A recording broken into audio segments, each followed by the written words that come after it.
Halo? Sudah Ya, dok. dok. Sudah ya? muncul Oke. dok. Ya dok. Oke.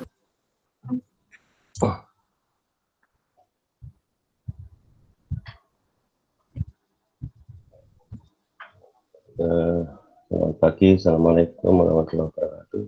Mohon maaf, seperti kemarin ada reschedule. Siang ini kita bicara tentang tuberkulosis. TB ini merupakan penyakit menular ya, yang disebabkan oleh kuman Mycobacterium tuberculosis. Penularannya secara aerogen, ya. Kemudian cara penyebarannya dalam bentuk percikan dahak atau sering kita sebut sebagai droplet. Ini sama case-nya seperti yang saat ini kasus COVID-19 ya. Jadi proses penyebarannya sama-sama droplet. Sumber penularannya adalah pasien TB paru BTA positif yang mengeluarkan percikan dahak atau droplet yang mengandung kuman Mycobacterium tuberculosis. Jadi kapan seseorang itu terinfeksi manakala dia ketemu dengan sumber penularan di mana sumber penularan tersebut atau pasien TB paru dengan BTA positif. Itu yang paling poten untuk menularkan. Jadi ini saya garis bawahi karena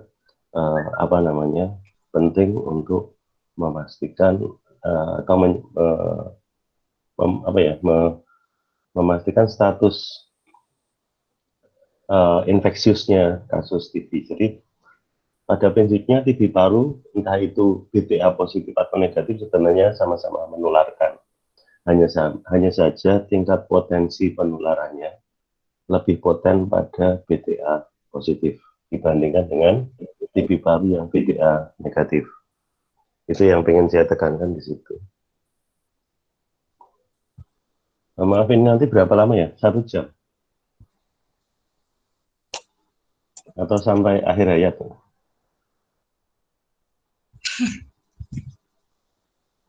Halo? 100 menit dok. 100 menit itu berarti 100.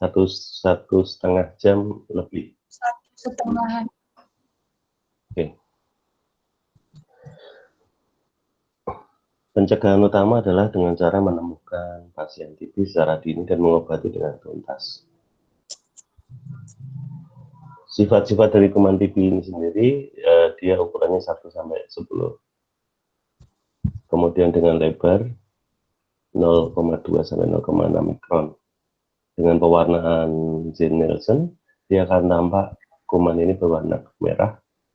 Dia tahan di suhu 4 sampai -70 derajat. Jadi kuman TB ini sangat menyukai tempat-tempat dengan kondisi yang lembab dan tidak panas.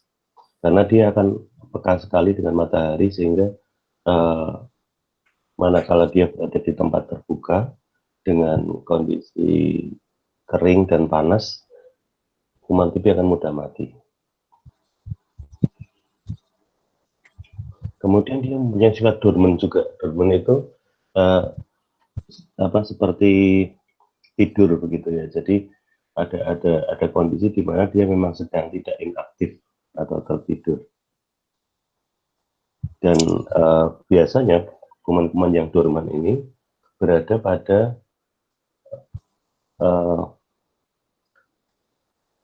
jadi kalau kuman TB itu dia ada di beberapa tingkatan, termasuk di tingkatan ini yang dinyatakan dorman itu dia di tingkatan yang paling dalam gitu, karena dia tidak tersentuh atau tidak terkena dengan OAT atau obat anti tuberkulosis.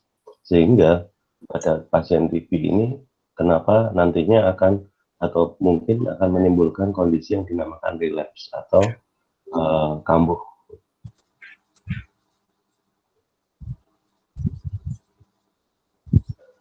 Ini cara penularannya.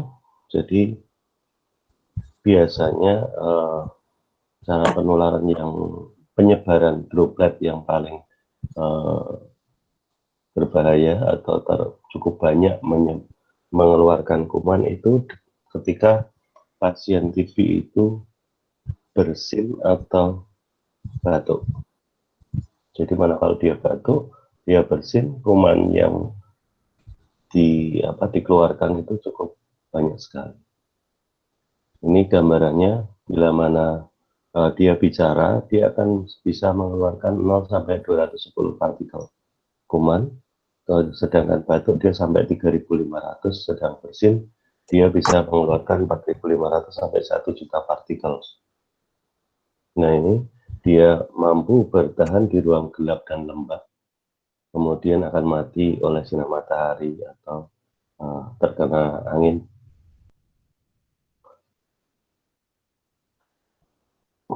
Kemudian pada umumnya sebagian besar kuman TB itu memang akan berkembang di paru, tapi tidak menutup kemungkinan dia kemudian juga akan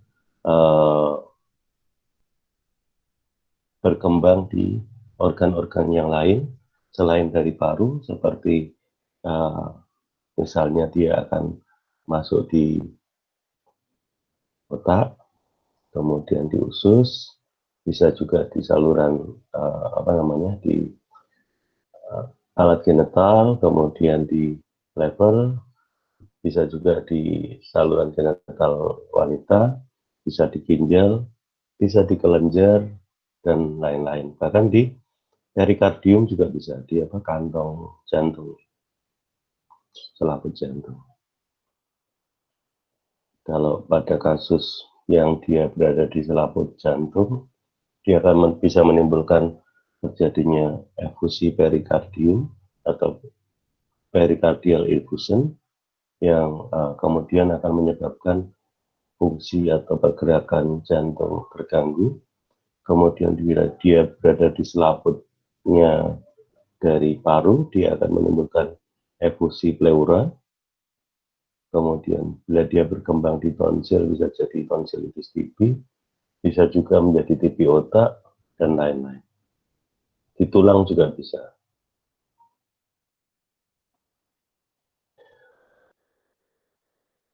Terkait infeksi dan sakit TB, ketika seseorang mengalami kontak dengan pasien TB paru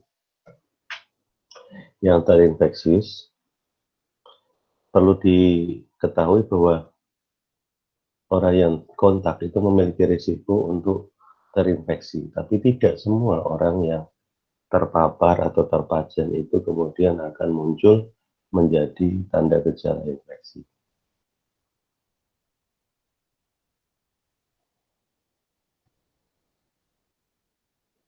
Nah ini bila terpajan, bisa saja meskipun dia terpajan tapi tidak akan muncul gejala.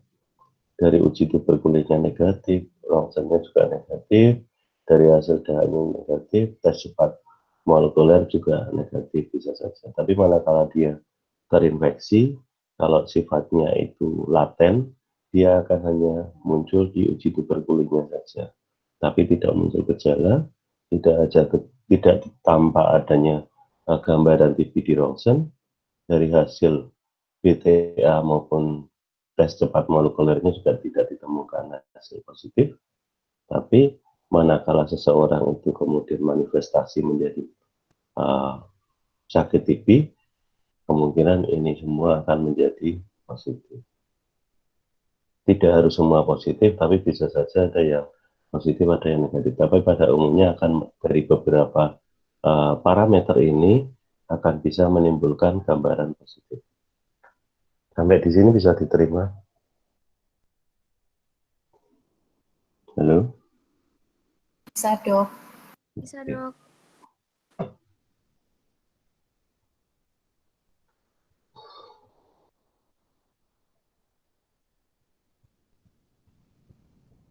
Ini skema tentang proses transfusi. Jumlah kasus TB PTA positif ini nanti akan sangat dipengaruhi oleh beberapa hal, ya. Di antaranya terkait untuk misalnya di rumahnya sendiri terkait ventilasi rumah.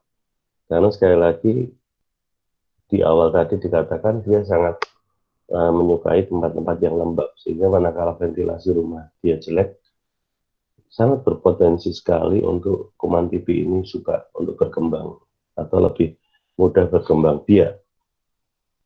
Termasuk juga ketika daerah itu padat penduduknya, sehingga akan menyebabkan penyebaran kuman TB ini menjadi lebih cepat.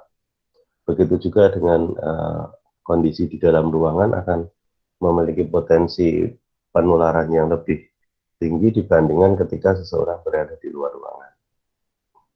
Kemudian risiko TB akan meningkat manakala seseorang itu memiliki atau menyandang status HIV. Karena sekali lagi kuman tuberkulosis ini termasuk kategori bakterial, di mana akan sangat mudah menginfeksi pada orang-orang dengan daya tahan yang rendah. Siapa orang-orang yang daya tahannya rendah? Di antaranya adalah penderita HIV. Selain HIV, apalagi yang orang dengan daya tahan rendah atau kita sering sebut sebagai imunokompromis. Selain HIV, ada yang tahu imunokompromis yang lain? Dan ini menjadi kasus yang sering pada kasus TB, komorbidnya. DM dong. DM, betul. Ada lagi?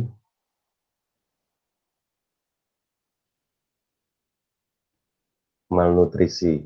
Ya. Jadi yang paling sering memang salah satu kondisi imunokompromis selain HIV adalah yang paling banyak pada orang-orang dengan DM. DM yang seperti apa? DM yang tidak terkontrol. Ya, jadi penderita DM yang tidak terkontrol sangat potensial sekali untuk mudah terinfeksi karena daya tahannya rendah. Dan kasusnya cukup banyak DM dengan TB. Seseorang yang terinfeksi TB, dia akan 25%-nya dia akan sembuh sendiri, 25%-nya dia bisa memburuk sampai meninggal, dan 50%-nya dia akan manifest atau muncul dengan tanda gejala TB.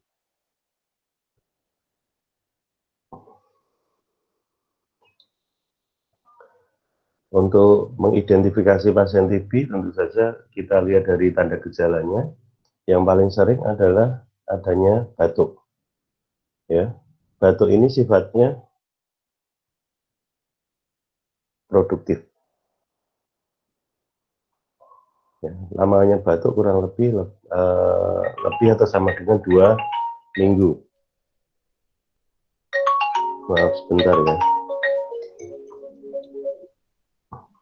Assalamualaikum. Ya.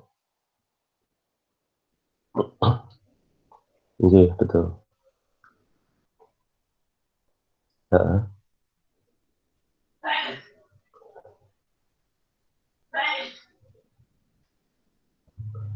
belum. Jadi gini, Mas, posisinya aku nggak ngerti eksistensi yang sekarang ya. Jadi kan sementara berarti kan mereka pada posisi hanya tanda gejalanya sama dukungan laboratorium ronsen, ya. Nah itu karena yang 2 ini ada hasil rapid, sama satunya lagi curiga ada TB-nya, itu kalau bisa disendirikan aja. Gitu. Kalau misalnya gini, yang di kamar paling ujung kamar berapa? 9 ya? Yang 3 orang, 15 sama 16. 15 16 itu siapa yang di situ?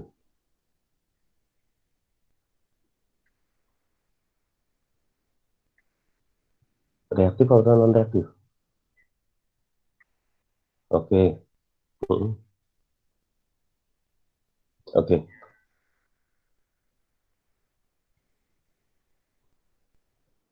Oke. Siapa namanya? Martin. Atau nanti si yang baru itu yang dari RSND.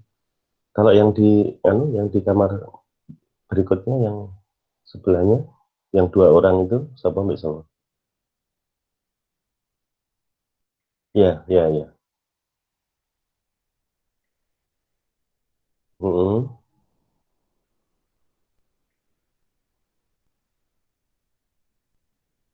Perempuan. Oh laki ya, Mas Dian laki. Oke. Terus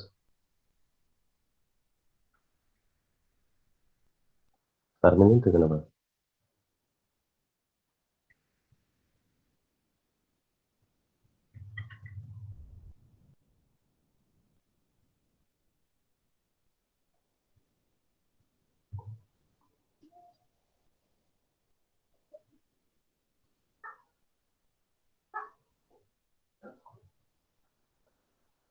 Aduh,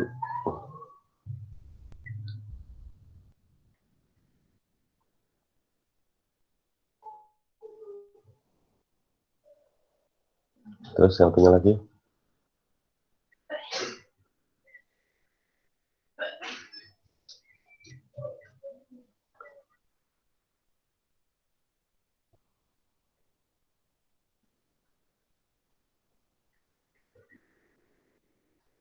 rapid reactive. Oke. Berarti yang rapid reactive kan dia sendiri. Terus yang nyonya Tarmi itu kan negatif toh Mas. Oh, artinya yang negatif itu oke. Enggak, yang Kartini geser bareng Trinem, ya toh. Terus nanti yang di situ itu nanti diisi sama yang eh, apa namanya, yang perempuan yang dengan pneumotorak. Terus nanti yang rapidnya positif Pak Sopo mau apa Pak, yang reaktif yang sama Ani nanti jadikan sama satu sama yang rapid positif yang rujukan dari apa Pelita Anugerah itu aja kan sama-sama status rapid positif gitu ya. Makasih nih Mas. Oke. Oke. Salam.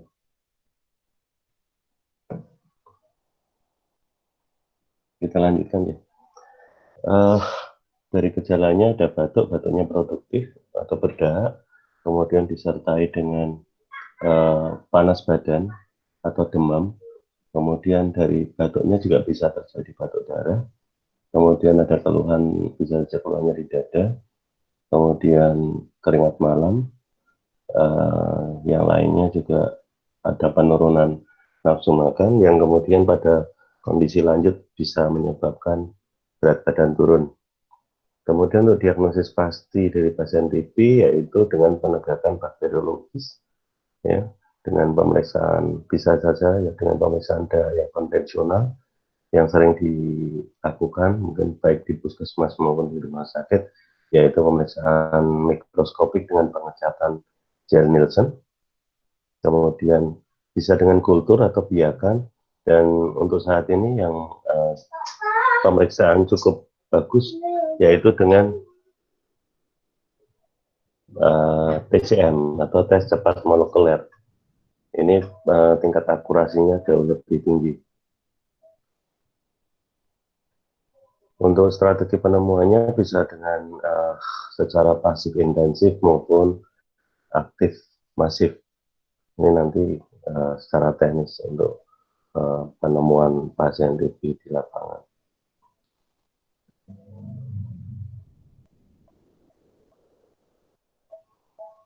Kemudian biasanya untuk investigasi kasus sama kayak sekarang istilahnya tracing, biasanya untuk pasien-pasien dengan TB paru BTA positif kita akan lacak kontak eratnya. Kontak eratnya biasanya orang-orang terdekat yang melakukan aktivitas atau komunikasi setiap hari. Biasanya yang paling dekat tentu saja adalah keluarga maupun rekan kerja atau rekan teman sekolah dan seterusnya. Karena paling berpotensi untuk menularkan adalah orang-orang yang melakukan komunikasi dekat atau erat. Kemudian kalau kita masuk ke definisi kasus, pasien TB itu dibedakan sebagai pasien TB yang terkonfirmasi bakteriologis, artinya dia dari pemeriksaan bakteriologis dinyatakan positif, seperti TB paru BTA positif, TB paru hasil biakan MTB positif atau kulturnya positif, kemudian TB ekstra paru terkonfirmasi bakteriologis, yaitu bisa dari BTA, biakan maupun dari tes cepat, kemudian TB anak terdiagnosis secara bakteriologis. Selain yang sudah terkonfirmasi secara bakteriologis, bisa juga TB paru itu terdiagnosis atau didiagnosis sebagai TB secara klinis saja. Jadi yang dimaksud terdiagnosis secara klinis ini manakala dari hasil pemeriksaan bakteriologisnya negatif, tapi dari hasil fototoraknya mendukung ke arah TB. Begitu juga untuk kasus TB paru dengan PTA negatif atau tes cepat TCM-nya negatif, tapi dia tidak ada perbaikan setelah pemberian antibiotik non-OAT atau non-TB. OAT itu obat anti tuberkulosis. Kemudian untuk pasien TB ekstra paru yang terdiagnosis secara klinis laboratorium stomatologis tanpa ada konfirmasi bakteriologis. Jadi untuk TB paru yang ekstra paru, TB ekstra paru ini tegak meskipun tidak ada konfirmasi bakteriologisnya. Jadi dia didapatkan dari klinis atau data laboratoris atau data dari histopatologisnya. Kemudian TB anak yang terdiagnosis dengan sistem scoring. Jadi pada TB anak itu memang penegakannya ada dua cara. Yang pertama dengan TB scoring, yang berikutnya yang terbaru ada juga tidak menggunakan scoring tapi hanya menggunakan beberapa parameter yang dianggap bisa mewakili klinis TB, misalnya dari gejala batuknya yang lebih dari 2 minggu, kemudian berat badan yang tidak meningkat, kemudian dari radiologisnya menunjukkan gambaran mengarah ke TB. Pada beberapa dokter anak, termasuk yang di Karyadi itu, mereka bisa menjustifikasinya sebagai TB anak, sehingga ada tempat untuk diberikan pengobatan TB.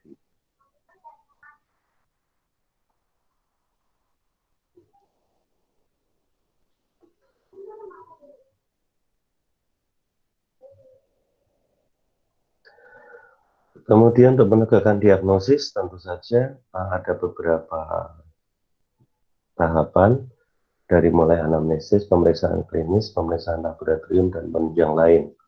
Tadi sudah kita singgung terkait dari sistem, dari tanda gejalanya. Kemudian selain dari tanda gejala, bisa saja pasien TB itu ditemukan lewat screening radiologis ya. Biasanya ini kaitannya dengan medical check-up, entah itu pada penerimaan karyawan, evaluasi karyawan atau pegawai di salah satu instansi begitu. Biasanya dari screeningnya ditemukan TB. Nah ini nanti akan bisa diidentifikasi sekaligus akan dilakukan pemastian untuk apakah ini termasuk kategori TB aktif atau TB yang inaktif. Ini salah satu identifikasi pada TB yang anak. Ya.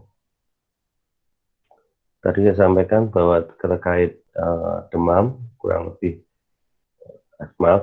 lebih sama dengan 2 minggu, ya, tanpa sebab jelas yang lain. Ya. Demam ini umumnya juga tidak tinggi, jadi kalau bahasa di masyarakat itu sumber-sumber ya, atau sumeng-sumeng. Kemudian ada kecenderungan berat badan yang tidak naik dalam 2 bulan minimal ya. Ada kemudian juga gagal tumbuh atau failure to thrive.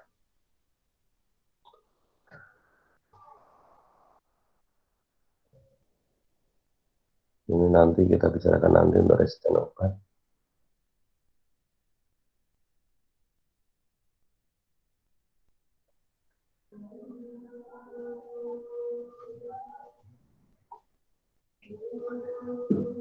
Ini gambaran jenis pemeriksaannya untuk pada kasus TB, baik bisa dilakukan dengan bakteriologis.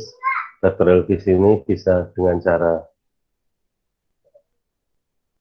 dahak mikroskopis langsung, atau kita sering mendengar sebagai sputum 1-2. Kalau 1-2 itu sputum yang diambil pada saat datang dan sputum pagi hari berikutnya. Jadi kalau sputum yang pertama itu didapatkan saat pasien itu datang atau onset saat itu, sedangkan sputum kedua biasanya diambilkan pagi hari setelah bangun tidur. Kemudian juga dilakukan pemeriksaan biakan atau kultur. Jadi pemeriksaan biakan atau kultur ini adalah gold standard atau baku emas untuk pemastian TB. Jadi ketika kita berbicara tentang apa baku emas dari pemeriksaan TB paru, ya pemeriksaan biakan atau kultur. Kalau pemeriksaan dahak mikroskopik ini lebih pada pemeriksaan screening. Begitu juga dengan tes cepat molekuler ini, saat ini meskipun dia masuk kategori pemeriksaan screening, tapi tingkat akurasinya memang tinggi, tapi saat ini belum menjadi baku emas atau menjadi gold standar untuk penegakan TB. Untuk penunjang lain yaitu pemeriksaan fototoraks. Kalau fototoraks yang kita pakai biasanya untuk dewasa adalah toraks PA, jadi posisi berdiri. Sedangkan pada anak memang biasanya kita bisa menggunakan toraks AP yang posisi tiduran. Untuk pemeriksaan histopatologi biasanya dilakukan untuk kasus-kasus TB ekstraparu. Contohnya pada TB kelenjar. Untuk TB kelenjar itu kita akan ambil jaringan yang di kelenjar untuk kemudian dilakukan pemeriksaan histopatologi untuk memastikan apakah ini merupakan TB kelenjar atau bukan. Saya stop dulu ya sambil nunggu azan selesai.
Lanjutkan ya. Untuk uji kepekaan, ya ini ada uji kepekaan, biasanya ini kaitannya dengan uji resistensi dari OAT atau obat anti tuberkulosis yang diberikan pada kasus TB curiga, TB resisten atau MDR. Untuk pemeriksaan serologi saat ini memang belum direkomendasikan.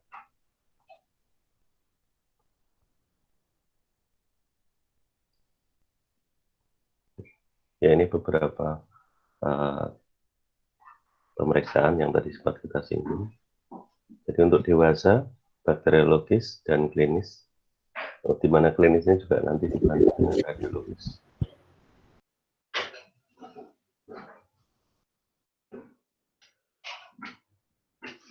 Nah, ini kalau terkait untuk TB anak, skemanya untuk melakukan penegakan diagnosis, dievaluasi dari tanda gejalanya seperti batuk, demam, berat badan yang tidak naik atau turun, kemudian malaise. Biasanya kita mengambil untuk waktunya yaitu 2 minggu atau lebih.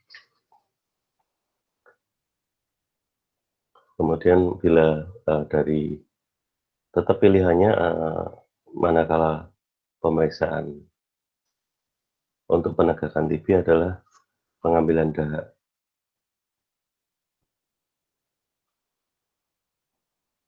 Ini scoringnya, jadi ada beberapa parameter, kemudian ada skornya. Contohnya misalnya ada kontak dengan penderita TB yang confirm atau enggak misalnya. Kalau ada, berarti dia nilainya 3, bila mana TB-nya itu TB BTA positif. Bila kemudian tidak jelas atau tidak jelas kontaknya, nilainya 0. Kemudian sama juga salah satu parameternya yaitu yang dinamakan uji tuberkulin atau tes mantuk. Bila dari hasil tes mantuknya positif, yaitu diameter dari skin test yang terbentuk itu lebih atau sama dengan 5 mm, maaf, lebih dari sama dengan 10 mm atau lebih sama dengan 5 mm pada penderita imunokompromis, maka nilainya dia akan 3. Ketika dua-duanya nilai ini sudah terpenuhi 3 dan 3 tahun, berarti anak tersebut sudah memenuhi syarat untuk diberikan pengobatan OAT atau obat TB. Kemudian parameter lain seperti berat badan atau keadaan gizi, kemudian demam, kemudian batuk lama atau batuk kronis ini lebih sama dengan 2 minggu ya, bukan 3 minggu. Kemudian adanya pembesaran aksila. Tapi pembesaran aksila ini sendiri atau pembesaran kelenjar entah itu di aksila maupun di coli, limfa coli, leher, ataupun di inguinal, itu nilainya hanya 1. Jadi tidak bisa dikatakan manakala ketemu anak dengan benjolan di leher, kemudian dia dijustifikasi sebagai pasien TB. Karena nilainya ini hanya 1. dia harus didukung oleh data-data yang lainnya untuk bisa masuk untuk dilakukan pengobatan TB. Begitu juga fototoraks pada anak itu sebenarnya sifatnya hanya sugestif atau mendukung saja, dan pada scoring itu hanya dinilai 1. Tapi di Karyadi itu saat ini fototoraks itu menjadi salah satu alat dukung untuk penegakan diagnosis TB pada anak. Ini agak dilematis juga karena memang ada dua panduan yang dipakai. Kalau secara nasional sih masih menggunakan scoring, tapi di beberapa center, termasuk di Karyadi itu, scoring ini meskipun bukan berarti tidak dipakai, tapi ada justifikasi yang lain untuk menegakkan TB ya, seperti yang saya sampaikan tadi. Ada gejala, kemudian ada gambaran rongsen yang mendukung. Ada beberapa dokter anak sudah bisa memberikan obat TB atau dijustifikasi sebagai kasus TB. Ini tadi saya sampaikan terkait sistem scoring. Kalau scoringnya lebih sama dengan 6, dia ditegakkan sebagai TB anak secara klinis. Manakala skornya kurang dari 6, dilakukan uji tuberkulin ulang. Bila dari uji tuberkulinnya positif, dia ditegakkan sebagai TB anak klinis. Tapi bila mana negatif, dia diobservasi untuk dilakukan evaluasi berikutnya.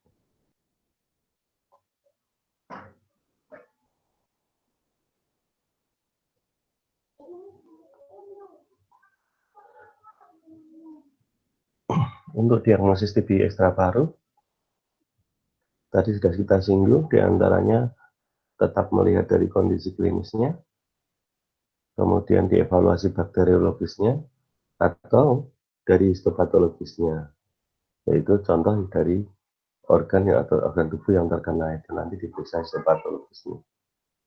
Pemeriksaan yang lain yaitu tes cepat molekuler atau TCM. Ya, bisa saja ini diambilkan dari cairan cerebrospinalnya manakala kita curiga sebagai TB atau meningitis TB.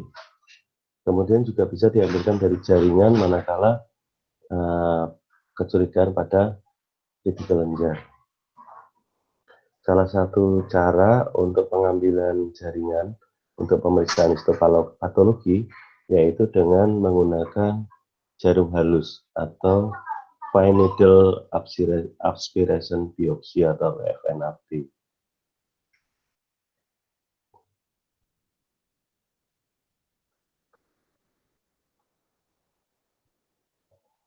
Pada kasus TB dengan komorbid DM, biasanya kita akan melakukan screening dengan terkait gejalanya dan dari fototoraks.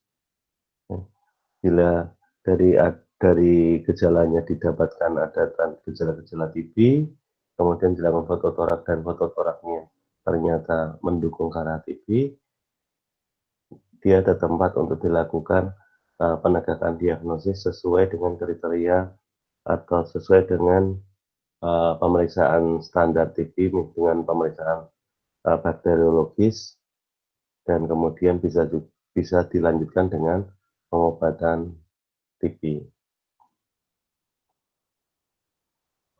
Kemudian manakala gejalanya positif, fotorongsennya negatif, dievaluasi dengan mikrobiologis. Kalau misalnya dari mikrobiologisnya ternyata tidak ditemukan atau negatif hasilnya, berarti dia bukan ke arah TB.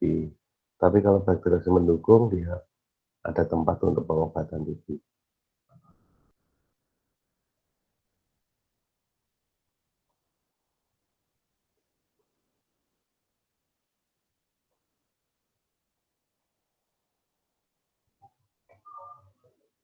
Itu sekilas tentang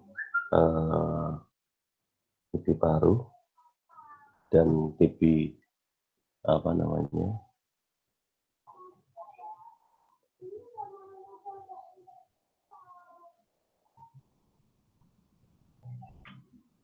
Tapi sama ya.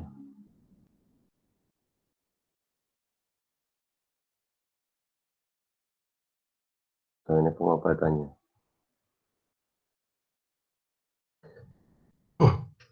Jadi ketika kemudian tadi udah nah,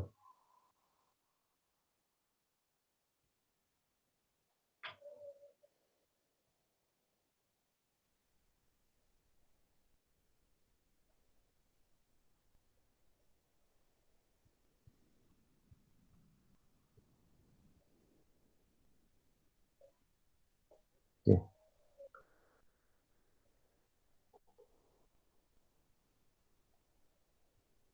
Bentar saya carikan ada terkait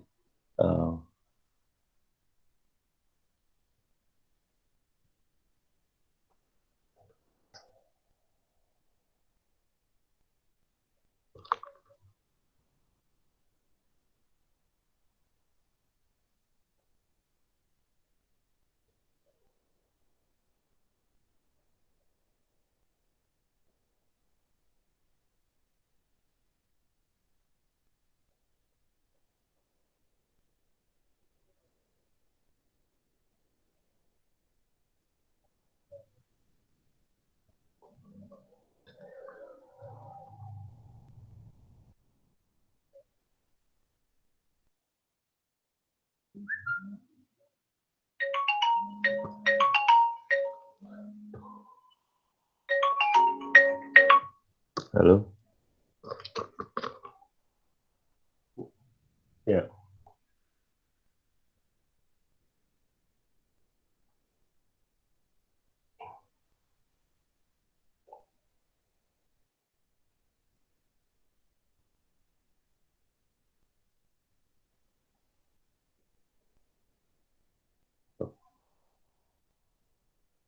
penuh. Mbak ini.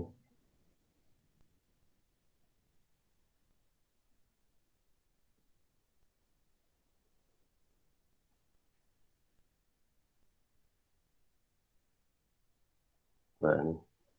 Mbak ini. Mbak ini. Kayaknya penuh ya. Ah, ah, penuh juga ya. Ya, oke, thank you. Ya, bentar.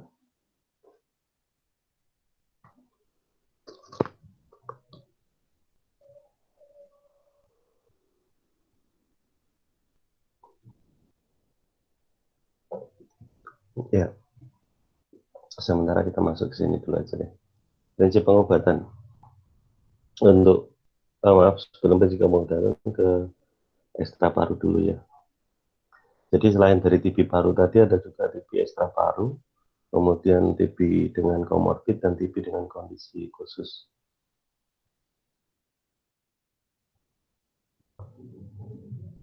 Jadi TB paru itu kurang lebih hampir 80% dari kasus TB yang ada di dunia maupun ada di Indonesia. Sedang 20%-nya lagi adalah kasus-kasus TB ekstra paru. Tadi seperti disinggung di awal, dia bisa jadi otak, kemudian di kelenjar, kemudian di pleura, bisa juga miliar. Miliar itu berarti dia masuk ke aliran darah, kemudian dia di tulang, bisa juga ke urogenital.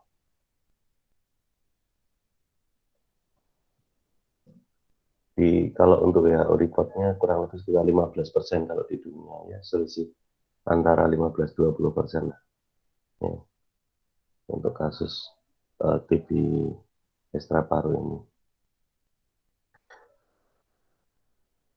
Untuk jenis kelamin yang paling banyak itu untuk ekstra paru biasanya dialami oleh perempuan, kemudian juga pada penderita HIV dan orang-orang dengan komorbid, diantaranya dengan pasien gagal ginjal kronis, diabetes mellitus maupun kondisi imunosupresi yang lain. Penyebaran TB ekstra paru dia bisa limfogen, hematogen atau inokulasi langsung dari spesimen infeksius ke lesi atau jejas. Maksudnya Jadi ketika ada perlukaan karena TBC, kemudian dia nempel pada perlukaan lain, pada orang lain, itu dia bisa menularkan lewat sana. Itu yang disebut sebagai inokulasi langsung. Kemudian menyebar ke area sekitar lesi. Nah, ini identifikasi yang penting pada kasus-kasus TB secara paru. Biasanya nanti kalau kita ketemu dengan tanda gejala ini, kita akan bercuriga kemungkinan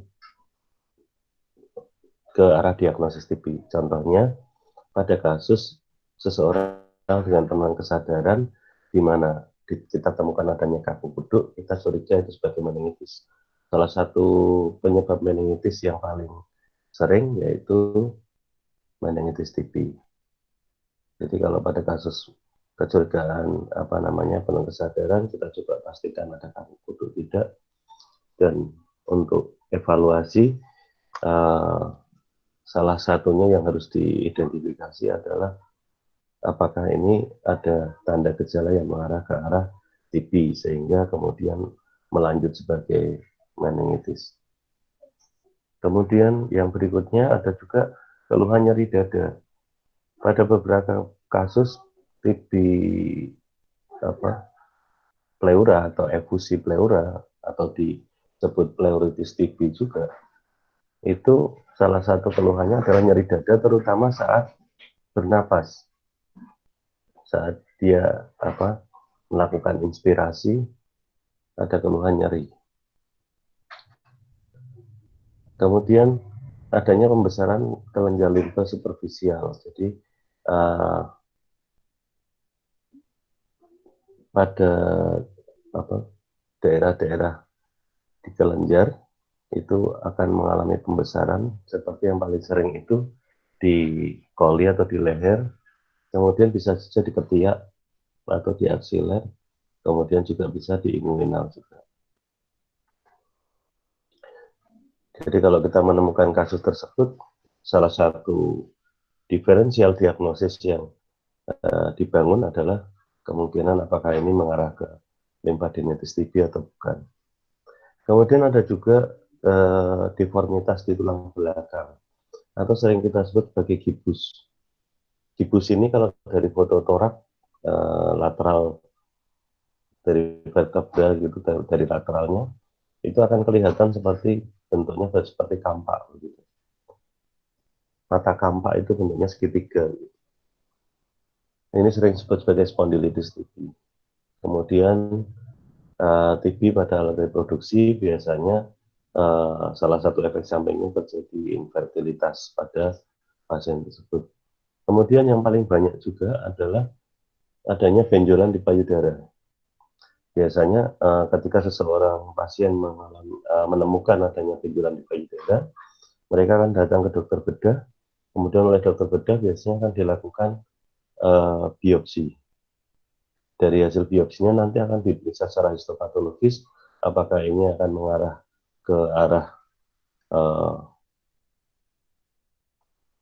TB payudara ataukah ke arah fibroadenoma mamae atau malah ke arah karsinoma pada payudara. Kemudian juga terjadi penumpukan cairan di kantong jantung atau selaput jantung yang sering disebut sebagai efusi perikard. Ya, ini juga banyak disebabkan oleh TB, terutama pada orang-orang dengan usia muda.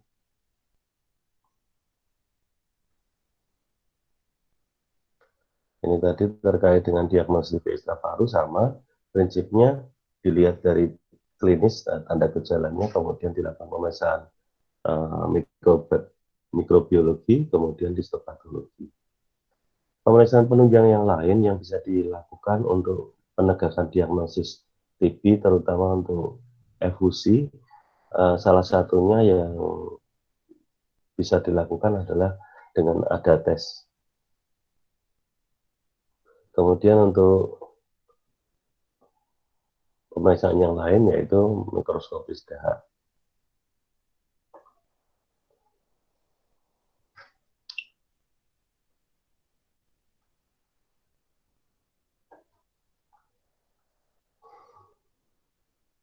Kalau dari apusan BTA biasanya akan menunjukkan positif bila ada 5.000 sampai 10.000 hasil atau kuman TB per cc sampel. Kemudian kalau dari kultur bisa mendeteksi 10 sampai 100 hasil per cc. Jadi makanya kenapa pada kasus TB paru itu ada namanya TB paru dengan BTA negatif dan BTA positif, karena untuk menentukan BTA itu kita melakukan pemeriksaan bakteriologis dengan pemeriksaan mikroskopis. Salah satu kelemahan mikroskopis yaitu bahwa dia akan mampu mendeteksi manakala jumlah kumannya 5.000 sampai 10.000. Artinya kalau kumannya kurang dari 5.000, dia tidak akan terlihat oleh pemeriksaan mikroskopis. Sehingga meskipun tanda klinis dan radiologisnya mendukung, di dalam pemeriksaan mikroskopisnya tidak ditemukan atau nanti akan muncul BTA negatif.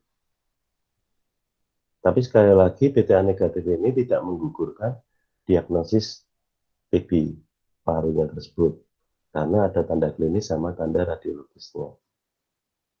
Sedangkan manakala kumannya dia lebih dari 5.000, nanti akan terlihat dari pemeriksaan mikroskopisnya, sehingga kemudian dia teridentifikasi sebagai TB paru dengan BTA positif. Tapi dengan pemeriksaan kultur, dengan hanya 10 sampai 100 hasil saja per cc-nya, dia sudah bisa terbaca sebagai TB paru. Terbaca sebagai TB atau bisa dilihat kuman TB-nya.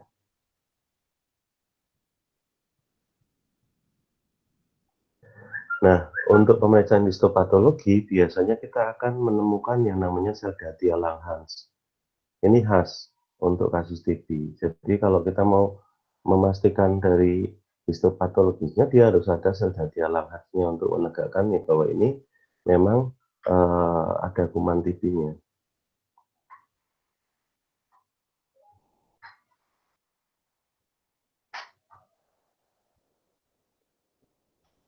Nah, untuk pemeriksaan yang lain yaitu kalau kita sering mendengar tentang tuberkulin test, ya, tuberkulin test itu atau tes mantuk itu direkomendasikan hanya untuk TB dewasa. Ya. Begitu juga tes namanya tes IGRA ini banyak dilakukan juga saat ini, harganya mahal. Ini berkisar 800.000 sampai 1 juta. Tapi sekali lagi ini tidak direkomendasikan untuk pemeriksaan TB dewasa. Kenapa? Karena untuk tuberkulin test ini akan bisa terjadi namanya positif palsu dikarenakan Indonesia itu adalah daerah endemis TB.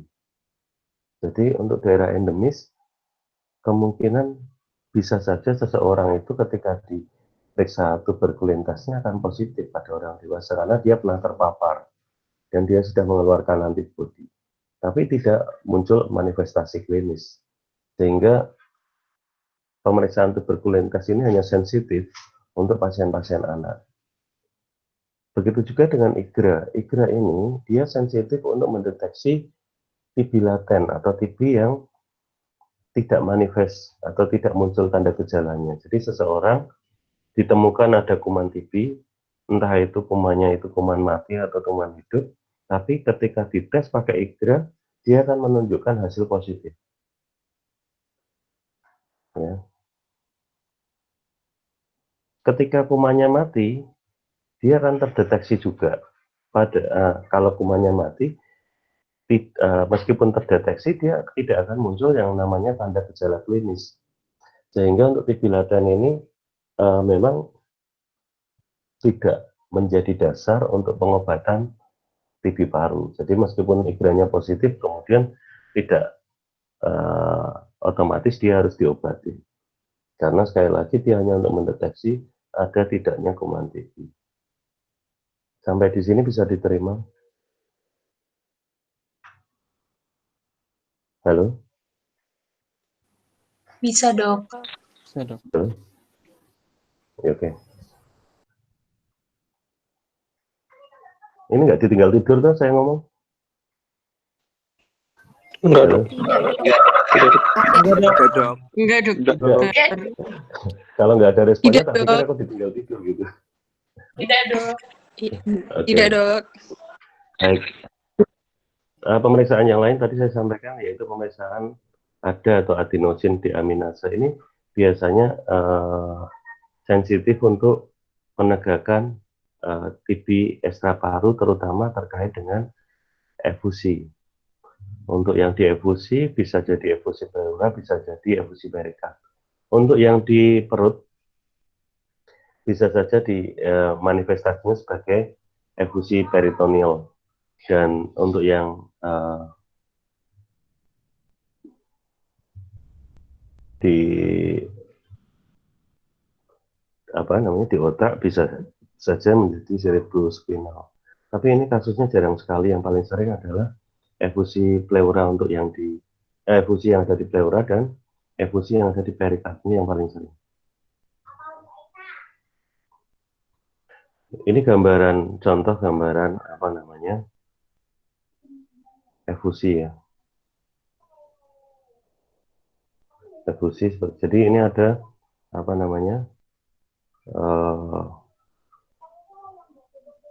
batas cairan. Kalau batasnya ini melengkung seperti ini, dia cenderungnya dia sebagai efusi. Tapi kalau batasnya itu lurus, ya lurus, kemudian nanti di permukaannya itu biasanya cenderung warnanya kehitaman, gitu. Biasanya itu mengarah ke empyema. Empyema itu penumpukan cairan dalam bentuk pus atau nanah.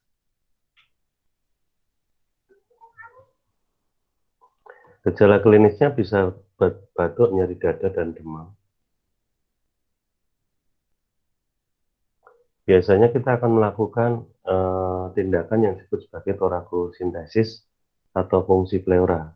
Tujuannya yaitu untuk mengevakuasi cairan yang ada di dalam kavum pleura.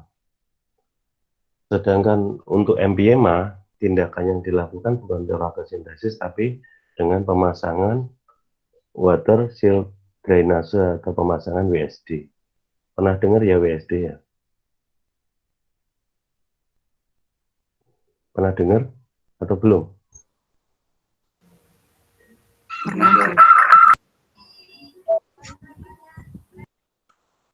Oke.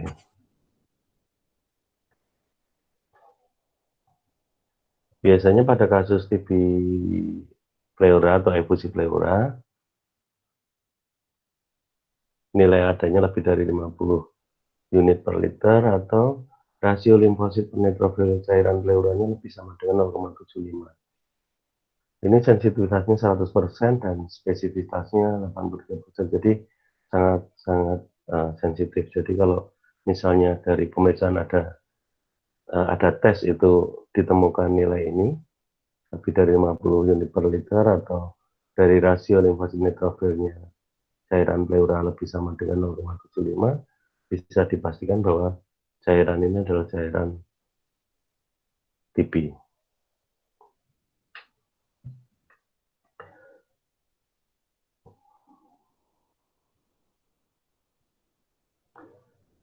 Salah satu cara untuk memastikan efusi pleura atau TB pleura ini selain dengan fototoraks, kemudian dengan pemeriksaan nada tes, kita juga bisa menggunakan USG. Dengan USG kita juga bisa mendeteksi apakah ini ada cairan di kavum pleuranya atau tidak.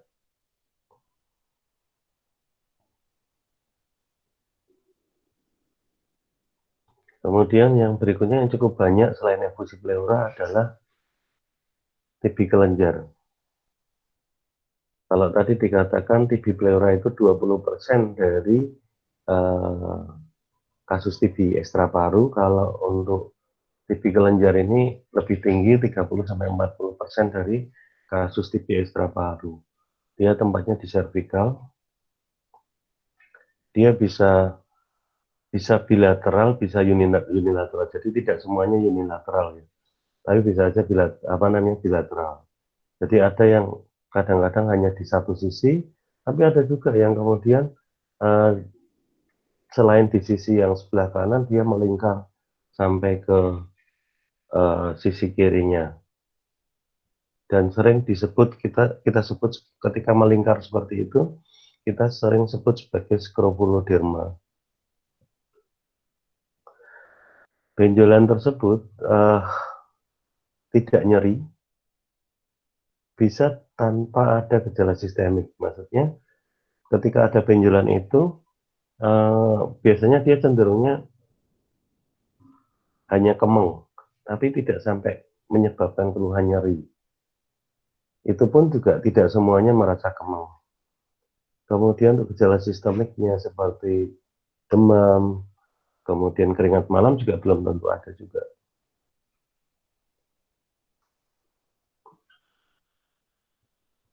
Ini salah satu gambarannya. Tentu saja ini nanti tetap harus, selama belum dilakukan biopsi untuk pemeriksaan histopatologinya, tetap harus di diferensial diagnosis dengan pembesaran kelenjar yang atau tumor yang lain, misalnya bisa saja itu semacam limpa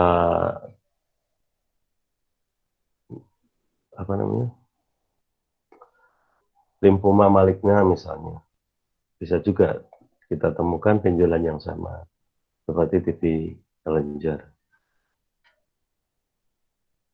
Ini baku emasnya tetap dilakukan biopsi, entah itu biopsi dengan FNAB atau fine needle biopsi ataupun dengan pengangkatan in toto. Jadi pengangkatan in toto itu diambil jaringan yang agak besar untuk dilakukan pemeriksaan histopatologi.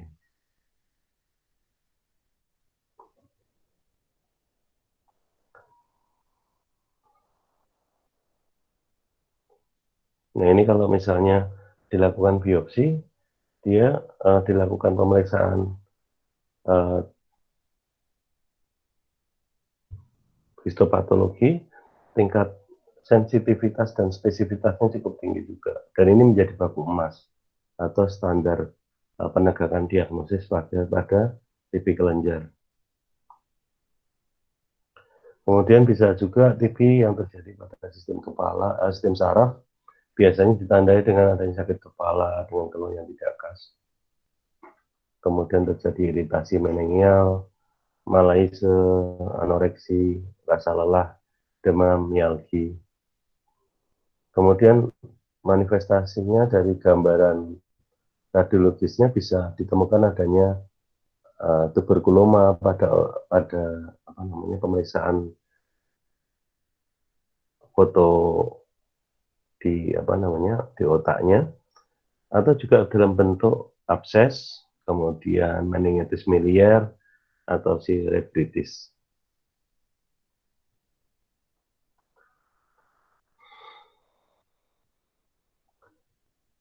Ini salah satu cara untuk pengambilan cairan cerebrospinal untuk penegakan diagnosis TB yang ada di ekstraparu.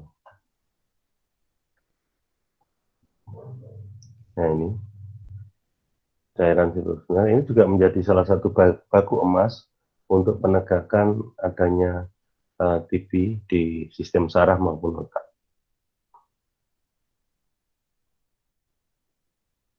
Kemudian yang cukup banyak lagi, kurang lebih 11% itu adalah TB yang ada di abdomen atau sering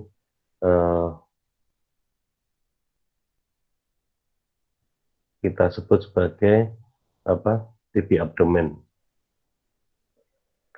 Ini biasanya ditandai dengan adanya nyeri perut, penurunan berat badan, gangguan pembuangan, bisa dalam bentuk konstipasi maupun diare.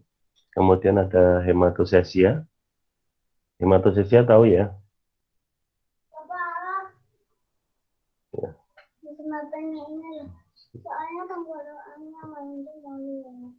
Sama manis dulu.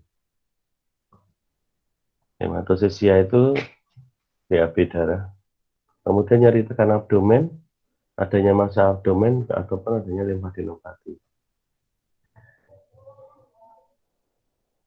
Pada nyeri tekan abdomen ini ada kekasan untuk kasus TB abdomen ini, yaitu adanya fenomena papan catur. Jadi fenomena papan catur itu kalau kita misalnya perut itu kita bagi menjadi misalnya jadi 9 kotak yang berbeda, itu nanti ketika kita tekan itu akan keluhan nyerinya itu akan munculnya di daerah-daerah tertentu saja. Jadi kalau misalnya kotak catur itu kan ada hitam, putih, hitam. Nah, kalau misalnya kita tekan di hitam, itu akan ada keluhan nyeri, yang putihnya tidak nyeri, yang hitamnya nanti nyeri lagi. Jadi sebelum ada COVID pun sebenarnya untuk nyeri tekan di abdomen ini sudah social distancing juga, tidak berdekatan nyerinya.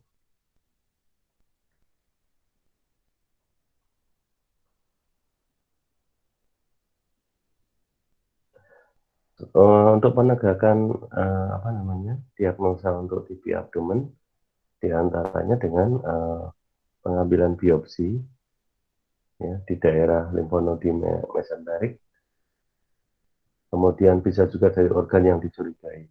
Ini untuk menegakkan diagnosis dari TB abdomen.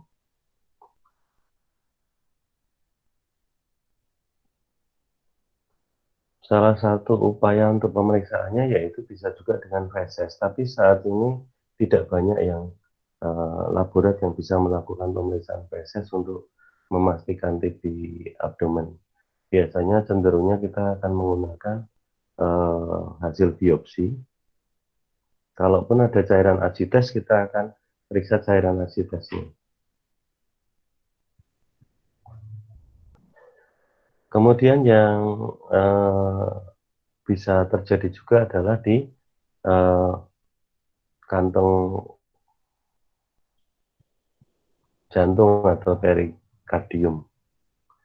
Nah, salah satu yang khas untuk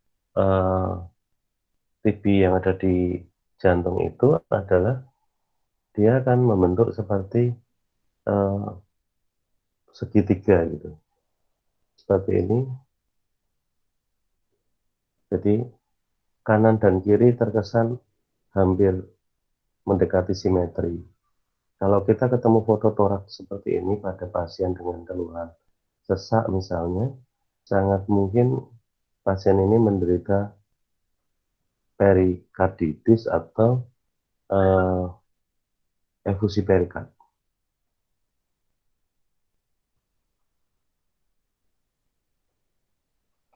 Salah satu tindakan yang bisa dikerjakan untuk kasus efusi perikard yaitu dilakukan perikardiosintesis. Jadi dilakukan pengambilan cairan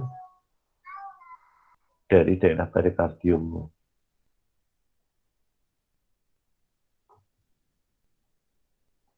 Kemudian dari cairannya kemudian dilakukan pemeriksaan cairan efusinya untuk memastikan apakah ini mengarah ke TB atau tidak, atau menegakkan diagnosis TB tidaknya.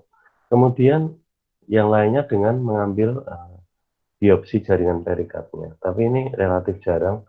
Yang paling sering adalah melakukan pemeriksaan dari cairan efusinya. Sekali lagi, salah satu yang menjadi baku emas yang bisa dipakai dengan pemeriksaan nada tes. Kemudian yang berikutnya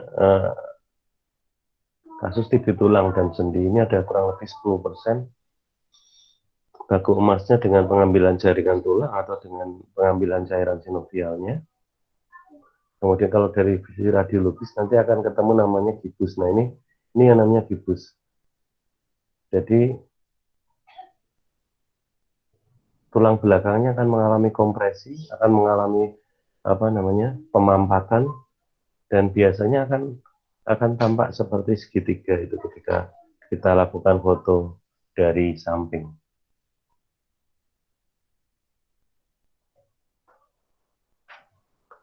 Kemudian yang berikutnya TB kulit, ini kasusnya jarang.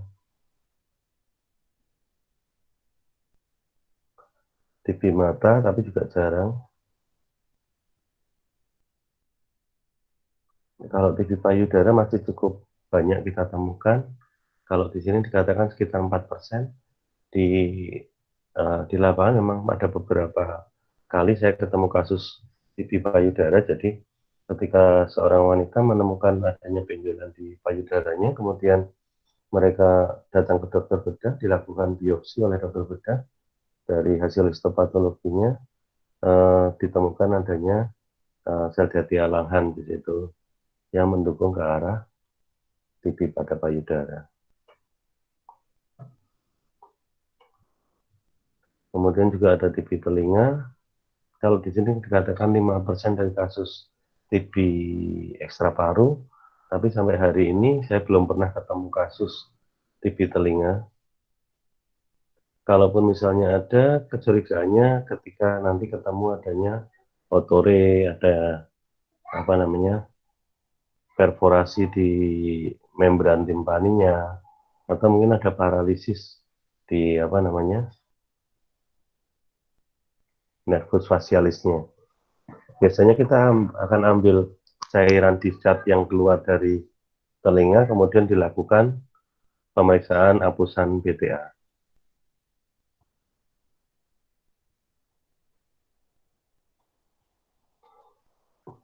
Kita lanjut ke TB dengan komorbid atau kondisi khusus.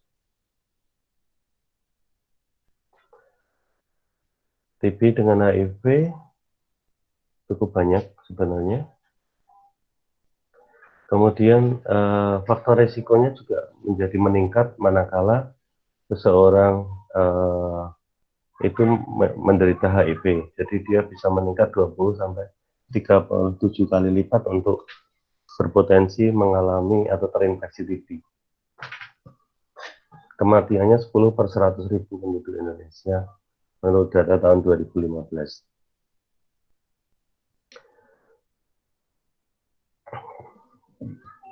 Pada ODA atau pada penyandang HIV ini, gejala klinis TB seringkali tidak spesifik.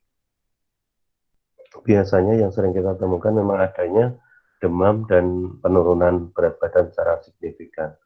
Dan kemudian juga biasanya kalau dia TB-nya TB paru,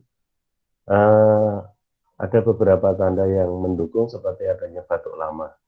Itu juga kita biasanya akan curiga kemungkinan ke arah adanya TB. Tapi sekali lagi, memang karena seseorang yang imunokompromis pada kasus HIV itu yang dia akan mengalami penurunan fungsi secara umum, jadi kadang tanda-tanda sistemiknya tidak begitu khas.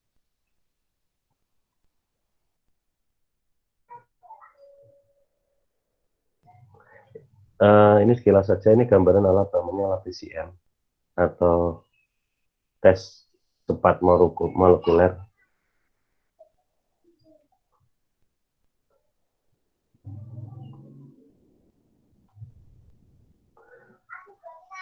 Selain HIV, juga yang paling banyak terjadi yaitu pasien TB pada penyandang DM. Namun sekali lagi, dari penyandang DM itu dia akan mengalami atau mengalami imunokompromis, di mana defek imunnya dia mengalami penurunan sehingga mengalami gangguan di fagositosis terhadap kuman. Kemudian juga tanda gejala yang lain adalah mikroangiopati dari epitel alveolarnya yang cenderung abnormal. Akibatnya apa pada penderita DM? Ya, risiko TB-nya meningkat. Ketika DM-nya tidak terkontrol, dia juga memiliki risiko potensi terjadinya pengobatan TB yang gagal, dan juga pada penderita DM yang tidak terkontrol sangat berpotensi untuk terjadinya relapse. Untuk screening TB DM sebenarnya sama dengan tanda gejala pada TB pada umumnya. Ini untuk penyandang DM nanti akan dievaluasi gejala dan dari penunjangnya dari fototoraks.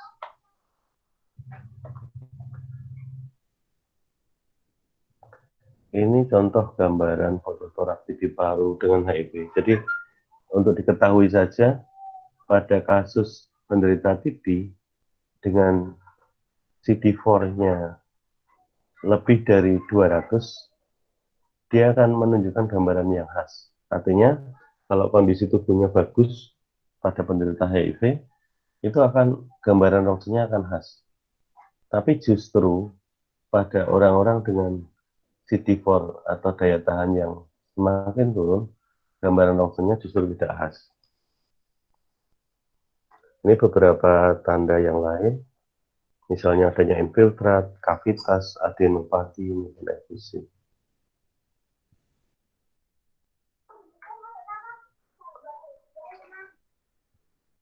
Ini untuk TB ekstraparu. Berikutnya kita masuk ke pengobatannya.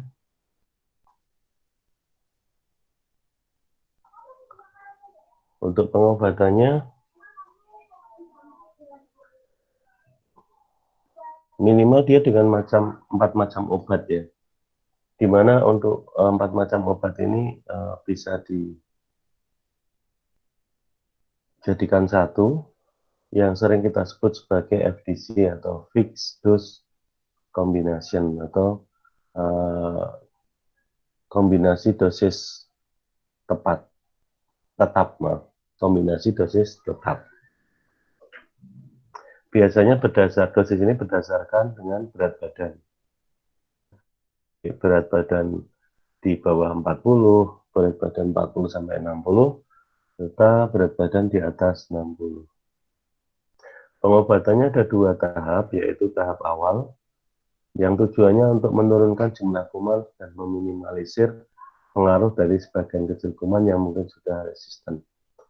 Ini diberikan di 2 bulan pertama, kemudian untuk lanjutan kurang lebih selama 4 bulan, tujuannya adalah membunuh sisa-sisa kuman yang masih ada dalam tubuh dan mencegah terjadinya kekambuhan.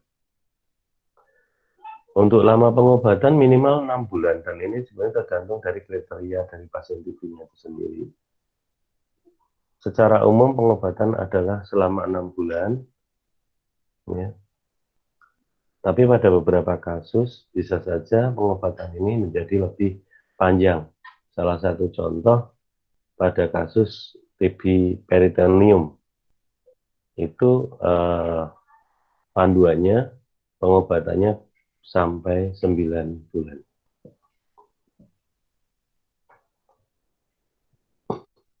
Kemudian untuk jenis obatnya, ada jenis obat lini pertama. Apa itu lini pertama? Adalah obat-obat yang memang direkomendasikan untuk pengobatan TB. Ini menjadi obat prioritas, obat yang paling sensitif, obat yang paling adekuat untuk kasus TB. Apa saja obatnya? Ini ada isoniazid atau sering disingkat H, kemudian rifampicin, pirazinamid, streptomycin, dan ethambutol. Sifat dari obat-obat ini yaitu ada namanya bakterisid dan bakteriostatik. Ya. Kalau Bakteriosit ini cenderung membunuh kuman atau membunuh kuman TB. Kalau bakteriostatik ini dia bersifat melumpuhkan dari kuman TB tersebut. Untuk dosisnya, dosis harian, ini kurang lebih 5 mg per kilogram berat badan. Kemudian kalau untuk rifampicin kurang lebih 10 mg per kilogram berat badan. Kemudian untuk pirasinamid 20 mg, 25, streptomycin 15 mg, ethambutol 15 mg. Yang di bawah ini range miligram, artinya dia bisa diberikan antara 4 sampai 6.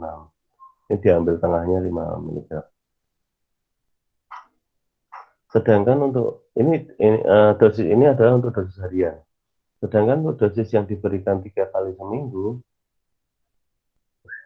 dosis sediaan ini lebih tinggi. Untuk isoniazid dia 10 mg. Pada rifampicin masih tetap sama-sama 10 mg. Sedangkan pada pirasinamid dia meningkat menjadi 35 mg. Untuk ethambutol juga naik 2 kali lipat jadi 30 mg. Ini untuk yang diberikan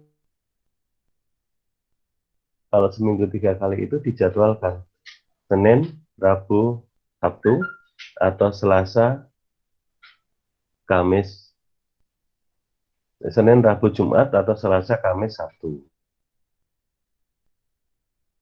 Dilanjutkan mulai Senin lagi. Ini dosisnya.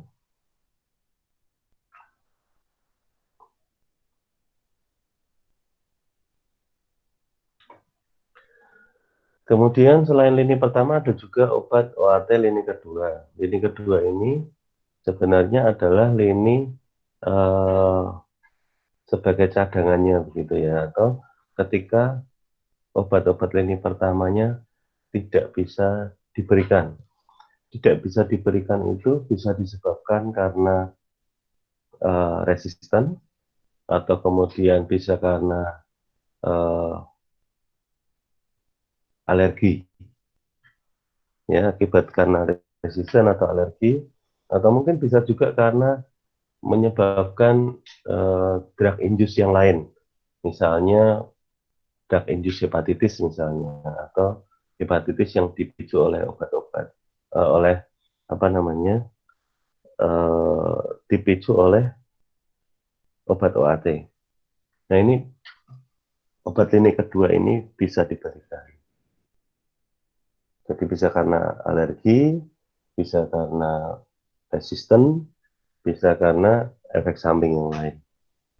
Obat yang dimasuk kategori lini kedua ini diantaranya adalah golongan fluoroquinolone, kemudian obat injeksi lini kedua, kemudian ada juga OAT oral lini kedua. Ini jenis obatnya diantaranya kalau untuk yang fluoroquinolone ada levo, ada moxi, ada gatibloxacin. Untuk yang injeksi bisa kanamisin, amikacin, capreomycin, maupun streptomycin. Streptomycin itu sebenarnya masuk kategori pertama ya. Tapi dari apa namanya?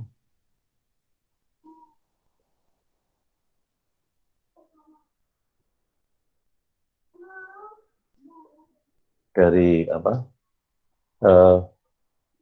Program pengobatan dia akan diberikan manakala seorang pasien itu masuk pada kategori relapse atau kambuh.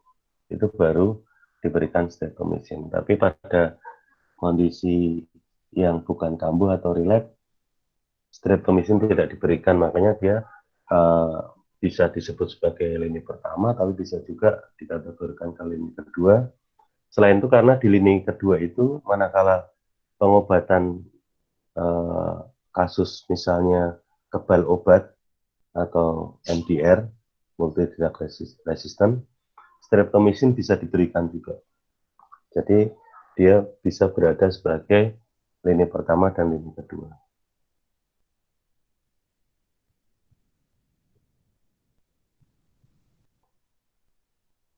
Ini beberapa contoh obat lini pertama dan obat lini kedua.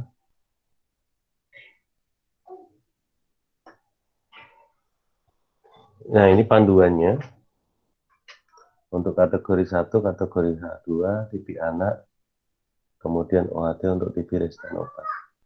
Nah, untuk kategori pertama itu pemberiannya ya tadi dikatakan untuk tahap awal, pertama atau tahap awal, atau kita sering sebut sebagai tahap intensif. Intensif itu berarti tiap hari minum.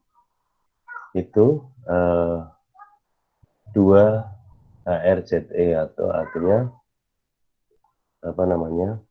Di sini ada pemberian 2 bulan untuk INH, rifampicin, pirasinamid, dan ethambutol. Sedangkan 4 RH pada 4 bulan berikutnya, ini artinya 4 bulan pemberian rifampicin dan INH. Kemudian selain pemberian pengobatan yang sifatnya intensif yang diberikan harian, ini RH diberikan harian. Bisa juga untuk pengobatan kategori 1 ini dengan 2 HRZE, 4 RH3, artinya 2 bulan pemberian INH, rifampicin, pirasinamid, ethambutol, 4 bulan pemberian rifampicin INH yang diberikan seminggu 3 kali.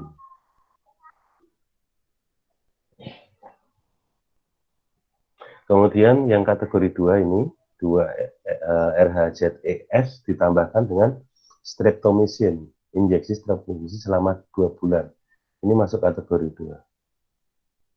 Kemudian ditambahkan 1 bulan RHZE, ini tambahan untuk kasus kategori 2. Biasanya kategori 2 diberikan untuk kasus relapse. Jadi 1 bulan pemberian HRZE ini tanpa streptomycin dilanjutkan dengan 5 RHE. Artinya pada 5 bulan berikutnya diberikan 3 sediaan ini. Jadi kalau di total berarti 2, 1, 3, berarti 8 bulan untuk pemberian kategori 2. Kalau ini berarti pemberian 5 RHE selama 5 bulan yang diberikan seminggu 3 kali. Pada TB anak yang membedakan adalah salah satunya bahwa untuk rekomendasi WHO itu sebenarnya ethambutol tidak diberikan pada anak. Tapi pada perkembangannya saat ini yang saya tahu IDAI merekomendasikan untuk pemberian ethambutol bisa diberikan. Dulu kenapa ethambutol tidak diberikan? Karena dengan pertimbangan dikhawatirkan mengganggu pendengaran pada anak. Tapi pada tahap berikutnya, pada kondisi sekarang, dari hasil penelitiannya ternyata gangguan pendengaran yang terjadi akibat ethambutol itu relatif jarang atau kecil, sehingga ada tempat untuk pemberian ethambutol pada anak juga. Berikutnya untuk OAT, TB resisten obat atau kebal obat atau multi drug resistant, ini sediaannya seperti ini, ada kanamycin, capreomycin, levofloxacin, ethionamid, cycloserine, dan seterusnya.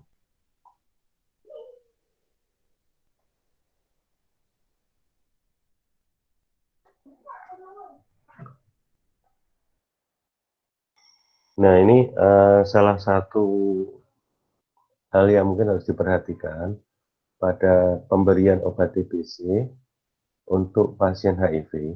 Ya. Kapan diberikan? Sebaiknya obat TBC itu diberikan antara TB dan ARV. Obat TB dan ARV kapan diberikan? Jadi tidak diberikan otomatis langsung bersamaan, tapi biasanya akan diberikan obat TB dulu. Setelah diberikan obat TB dulu, kurang lebih antara 2 minggu sampai 1 bulan, kemudian ARV juga bisa dimasukkan. Tujuannya apa? Tujuannya ya salah satunya mengurangi efek samping. Jadi antara ARV dan obat TB ini sama-sama memiliki efek gangguan pada hepar atau bisa menyebabkan gangguan hepar sehingga pasien-pasien dengan HIV yang biasanya diberikan ARV itu ARV-nya juga memiliki efek samping terhadap hepar yang cukup kuat seperti pemberian OAT pada TB.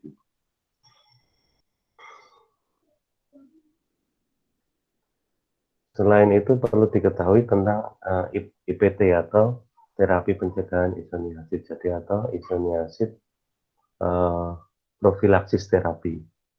Ini diberikan pada penderita HIV, ya, penderita HIV yang tidak menunjukkan adanya gambaran TB. Jadi seseorang penderita HIV ketika diperiksa tidak ada gambaran TBC-nya, dia ada tempat untuk diberikan isoniazid selama 6 sampai 9 bulan. Tujuannya adalah untuk mencegah manifestasinya atau munculnya atau terinfeksinya kuman TB pada penderita HIV. Nah, yang ini masih jadi perdebatan pada kasus TB laten atau TB inaktif. Jadi untuk kami di bagian paru itu untuk TB inaktif atau TB laten kita tidak mengobati karena sifatnya inaktif. Tapi kalau dari standar yang dikeluarkan oleh pemerintah lewat ISTC, ada tempat untuk pemberian isoniazid sebagai profilaksis.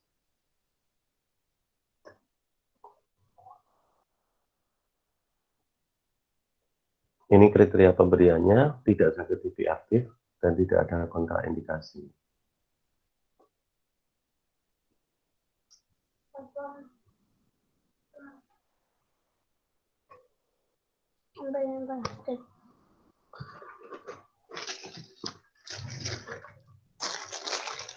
Pada TB DM, panduan obat TB-nya sama dengan tanpa DM-nya. Jadi entah itu TB OAT, entah itu TB dengan OAT, TB dengan DM ataupun tidak, panduannya OAT-nya sama.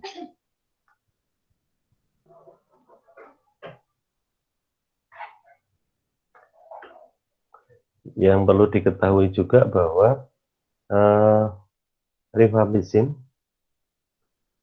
itu akan dapat mengurangi efektivitas dari sulfonylurea atau mengurangi salah satu obat untuk DM. Jadi penting sekali untuk selalu mengevaluasi dari respon pemberian obat-obat gula terkait dengan kadar gula yang dimiliki orang tersebut. Kemudian ethambutol juga bisa memperberat komplikasi pada mata. Jadi seperti yang diketahui bahwa pada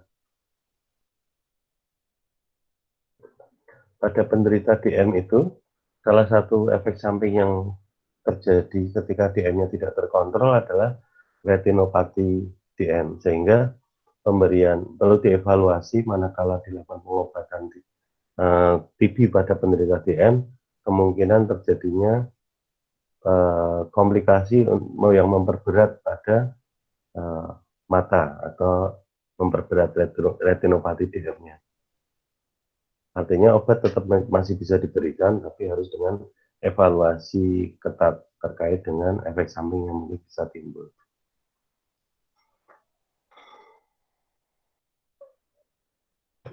Untuk yang kelainan hati biasanya akan terjadi yang disebut sebagai drug induced hepatitis atau DIH, di mana manifestasinya adalah akan ada pembesaran pada heparnya. Kemudian manifestasi yang lain untuk gejalanya bisa mual muntah sampai dengan adanya ikterik atau warna kekuningan, baik pada sklera maupun pada kulit. Jadi kalau kita ketemu kasus dengan pasien dengan ikterik, kemudian sklera ikterik, kita patut bersuriga bahwa memang ada masalah di heparnya. Nah, harus diperdalam lagi apakah memang dia murni karena gangguan di hepar ataukah dia seorang penderita TB yang sedang menjalani pengobatan TB yang kemudian memiliki efek samping atau menyebabkan fungsi heparnya terganggu. Karena sekali lagi obat-obat TB itu sifatnya hepatotoksik.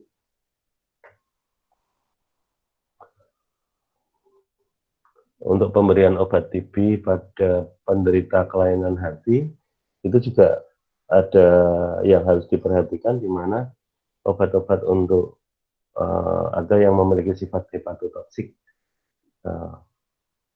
bisa ditunda untuk tidak diberikan. Contohnya apa? Contohnya yang paling hepatotoksik itu adalah pirasinamid untuk lever, sehingga pemberian obat-obat TB pada penderita TB dengan kelainan hati biasanya pirasinamid tidak diberikan. Kalaupun ini ada diberikan pirasinamid, tentu saja harus dengan pengawasan dari fungsi levernya. Tapi secara umum kita tidak merekomendasikan pemberian pirasinamid pada penderita kelainan hati atau hepatitis yang disebabkan oleh OAT. Nah, ini yang disebut sebagai drug induced hepatitis atau drug induced liver injury. Gejala klinisnya ikterik, mual muntah.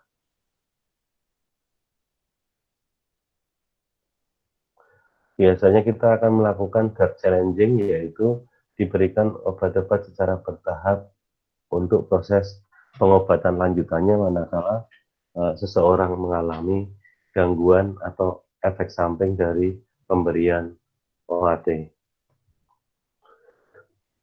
Pada TB dengan gagal ginjal, ya, ini biasanya kita akan ada penyesuaian dosis pada pemberian ethambutol maupun pirasinamid. Pada beberapa kasus, ethambutol ini kita tidak berikan juga manakala memang gangguan ginjalnya cukup berat. Kemudian juga streptomycin tidak diberikan sama sekali untuk penderita gagal ginjal. Ini penyesuaiannya, dosis penyesuaiannya. Kemudian efek samping yang lain yaitu terjadinya gatal atau ruam. Jadi ketika seseorang penderita TB diberikan OAT, salah satu efek samping yang sering adalah muncul keluhan gatal. Biasanya kita akan coba lakukan drug challenging, jadi obat TB-nya kita stop, kemudian kita inisiasi mulai dosis terkecil dari masing-masing obat. Pada ibu dengan TB pada ibu hamil dan menyusui, tidak ada perbedaan pemberian obat OAT pada ibu hamil maupun menyusui. Ya. Yang perlu diperhatikan di sini adalah untuk kasus di mana ibu melahirkan, sementara status TB-nya itu aktif, dia harus diberikan, si bayi harus diberikan profilaksis. Pada pengguna kontrasepsi perlu diperhatikan bahwa pemberian obat TB, terutama rifampicin, akan mengurangi efektivitas atau kemampuan potensi dari rifampicin. Jadi ini harus jadi pertimbangan juga ketika memberikan OAT pada wanita yang menggunakan kontrasepsi. Ya,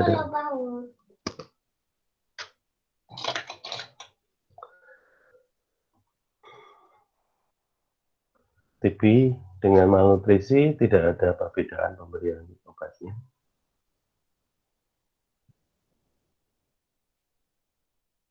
Ya, terima kasih.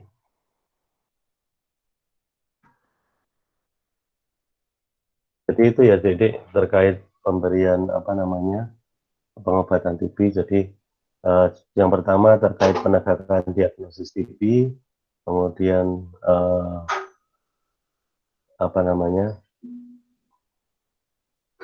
baik TB paru maupun TB ekstra paru, kemudian obat-obat yang diberikan pada kasus TB maupun efek samping yang mungkin terjadi selama pemberian obat TB. Baik, ada yang mau ditanyakan? Ya, silakan. Izin bertanya, Dok. Duk. Kalau misalkan ada Panggilan kasus pasien datang, terus ketika pemeriksaan dia positif TB, terus waktu anamnesis ternyata didapatkan data si pasien ini punya saudara di keluarganya yang dalam tahap pengobatan TB juga. Si saudaranya ini yang dalam pengobatan sudah sampai sekitar 3 bulan ke atas gitu. Nah, apakah si pasien ini perlu diberikan tata laksana atau terapi yang lini kedua langsung, atau perlu pemeriksaan lanjut untuk menentukan dia MDR atau tidaknya, Dok? Sebentar, saya agak kurang jelas. Jadi, gimana tadi ada pasien sudah didiagnosis sebagai TB? Iya, tapi ternyata di keluarganya ada yang sudah TB duluan gitu, Dok. Masih pengobatan selama 3 bulan. Sudah pengobatan 3 bulan. Iya. Pada prinsipnya pengobatan sama, tidak langsung ke lini kedua. Pengobatan tetap pakai lini pertama. Ambilin jas sama mau habis baterainya. Jadi tetap pemberian sesuai, meskipun ada saudaranya yang satu rumah, entah itu orang tua atau keluarga yang lain, yang sudah terkonfirmasi sebagai penderita TB aktif dan sudah pengobatan, obat yang diberikan untuk si pasien itu tetap lini pertama. Jadi untuk semua kasus pilihannya adalah lini pertama dahulu. Seperti yang tak sampaikan tadi, bahwa obat yang paling poten untuk penderita TB itu adalah lini pertama. Jadi jangan langsung masuk ke lini kedua. Itu ya, kurang lebihnya. Terus untuk pemberian lini keduanya itu kapan, Dok? Pemberian apa? Obat lini keduanya itu kapan? Lini kedua waktunya ditujukan untuk pasien-pasien yang relapse atau yang kambuh. Ya, jadi lini kedua itu masuk untuk kasus-kasus yang relapse atau yang kambuh. Itu pun dengan catatan. Ini penting, yaitu manakala lebih dari 2 tahun kekambuhannya itu atau munculnya itu, relapse-nya itu. Maaf, kurang dari 2 tahun. Jadi seseorang kena TB sudah dinyatakan sembuh, kurang dari 2 tahun dia muncul lagi TB-nya. Nah, ini kategori 2 ada tempat untuk masuk. Ya. Karena masuk kategori reaktivasi. Jadi kemungkinan kuman yang dorman tadi, yang saya katakan tadi di awal dorman atau tertidur, dia kemudian aktif lagi.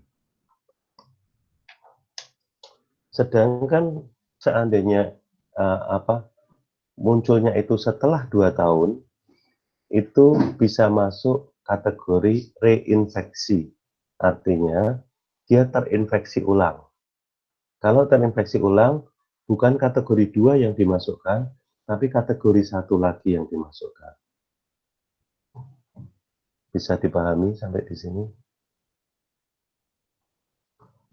Baik, Dok. Terima kasih, Dok. Bisa, Mas Ilham ya? Iya. Oke. Ada lagi yang mau ditanyakan? Izin bertanya juga. Silakan. Mas Malik. Mau tanya tadi, Dok, tentang pencegahan yang dengan isoniazid, Dok. Itu tadi kan yang untuk HIV dikonsumsi selama 9 bulan ya, Dok? 6 sampai 9 bulan, betul. Itu isoniazidnya diminum setiap hari juga? Betul, isoniazidnya diberikan setiap hari. Itu yang disebut sebagai isoniasis profilaksis terapi atau pemberian profilaksis atau pencegahan pada terapi pencegahan, pemberian isoniasis sebagai terapi pencegahan.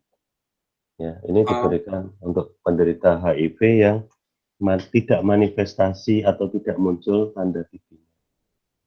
Jadi kalau misalnya ada penderita HIV, tidak ada gejala TB-nya, foto ronsennya baik-baik saja, itu oleh program diberikan profilaksis dengan pemberian isoniazid 6-9 bulan. Istilahnya sakit nggak sakit minum obat. Kurang lebihnya begitu. Semua mau tanya lagi, Dok. Kalau seseorang terinfeksi TB dari orang yang dia terkena TB MDR, apa dia juga terkena TB MDR juga, Dok? Ya, bagus. Jadi, apakah seseorang yang terinfeksi TB MDR, dia pasti terinfeksi TB MDR juga? Jawabannya belum tentu. Dia harus dipastikan dulu, ya, harus dipastikan dulu dari klinis dan terutama untuk pemeriksaan mikrobiologisnya. Mikrobiologinya, dia diperiksa sputum BTA-TCM. Nanti dari pemeriksaan BTA-TCM itu akan muncul apakah dia terjadi resistensi rifampicin atau tidak. Kalau terjadi resistensi rifampicin berarti dia masuk kategori MDR. Tapi kalau tidak berarti ya tidak. Tapi bagaimanapun karena dia sifatnya infeksius, kita tetap melakukan upaya proteksi untuk mencegah terjadinya kontak. Sekali lagi tadi kan kaitannya kapan seseorang itu terinfeksi TB manakala satu, kumannya cukup poten dan banyak. Yang kedua, lama kontak itu juga mempengaruhi. Ya, jadi sekali lagi jumlah kumannya, kekuatan kumannya, lama kontaknya, dan yang ketiga kondisi si pasien sendiri atau daya tahan si pasien sendiri. Itu yang menyebabkan apakah seseorang itu terinfeksi atau tidak. Dan perlu diketahui juga bahwa ketika seseorang menderita TB, tidak otomatis bahwa orang di lingkungannya itu terkena TB. Tapi patut diduga bahwa karena sifatnya droplet dan potensi menular, harus dilacak siapa di antara orang-orang terdekatnya yang kemungkinan juga terinfeksi. Sehingga tidak terjadi pingpong efek. Tahu pingpong efek? Pingpong efek itu yang satunya diobati, tapi ternyata yang satunya sakit, nanti nular lagi, mental lagi ke orang yang tadi diobati. Akibatnya pengobatannya nggak maksimal dan nggak sembuh-sembuh. Gitu ya. Ada lagi? Banyak, Dok.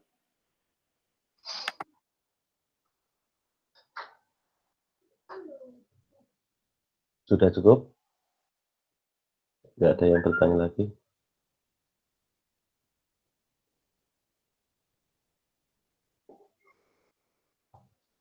Kalau tidak ada yang bertanya lagi, kami cukupkan sekian ya untuk terkait TB paru, TB ekstraparu dan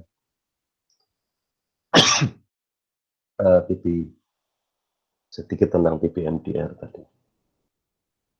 Ada beberapa hal yang mungkin saya ingin tekankan, yaitu yang pertama, untuk TB sekali lagi, baku emasnya adalah pemeriksaan kultur. Ya, pemeriksaan kultur. Screeningnya bisa macam-macam. Screeningnya bisa dengan mikroskopis, dengan pemeriksaan gel Nielsen tadi, dengan pemeriksaan sputum BTA, tapi bisa juga dengan pemeriksaan PCR. Tapi baku emasnya adalah putum. Sedangkan untuk ekstraparu, baku emasnya adalah pengambilan jaringan histopatologi ataupun pengambilan cairan dari ekstra paru tersebut. Kalau dia bentuknya cairan, ya bisa diambil cairannya untuk dilakukan pemeriksaan. Kalau dia bentuknya jaringan, ya bisa diambil jaringannya untuk diperiksa jaringannya. Jadi itu baku emasnya, standar atau gold standarnya yang harus dipastikan untuk memastikan seorang ini masuk ke TB atau bukan. Begitu. Sekali lagi terima kasih. Saya tutup. Assalamualaikum warahmatullahi wabarakatuh. Waalaikumsalam. Waalaikumsalam. Waalaikumsalam warahmatullahi wabarakatuh. Terima kasih dokter. Terima kasih dokter. Terima kasih dokter. Terima kasih dokter. Terima kasih. Dok. Terima kasih banyak.